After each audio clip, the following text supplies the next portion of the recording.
Hi, everybody. This is Tatiana Peterson, and the question that I'm exploring this week, the cycle is how do I view those I teach? And I had a couple questions that talked about race and a few and immigrant children. I felt like those were subjects that I had already previously done a lot of reading on, and so I wanted to challenge myself a little bit and answer a question that I had not had a lot of reading and thinking about before. And so the question is, what are some of the ways I can show my students I care about them? And one quote by Theodore Roosevelt says that people don't care how much you know until they know how much you care. And a lot of people use this quote for students, saying that students don't care how much you know until they know how much you care. And I really think these words are true.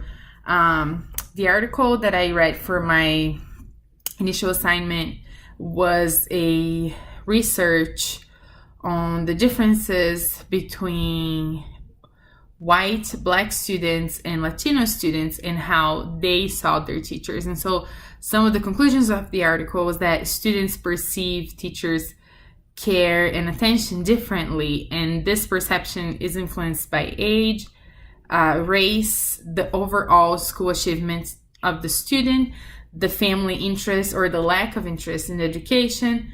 And it was very interesting to read in that research how for a lot of minority students, they felt like the teachers cared when the teachers were very invested in helping them academically. So they felt that because they have less opportunities, if the teacher is helping them to pursue those opportunities, then the teacher really cares about them, as opposed to white students who would mention things such as attend a sports event or talk to my family. For the minority students, it was more like spend time with me after class, helping me with my homework, helping me look different things school-wise. So that was very interesting to me.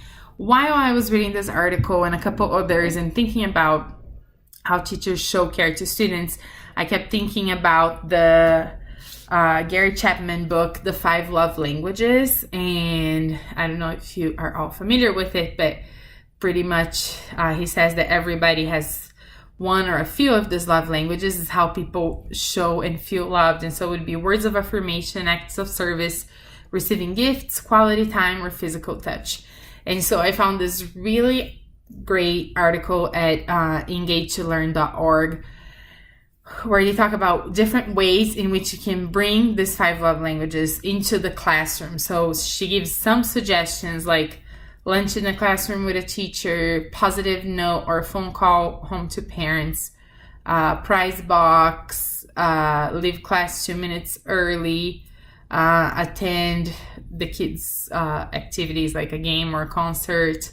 And she's saying, for physical touch, you can do high fives, hug, fist bump, song request. You can find songs that remind you of that student. Choose a friend for the next unit team or new student idea. So I thought that was very interesting how I can see, like, in my own child, and I volunteer twice a week in her classroom. And as I was reading a few articles about how kids perceive care, I could think of those little first graders and how they show love differently. How for some of them, when I get there, they rush to hug me or do a high five. And so I know that they're more like the physical touch.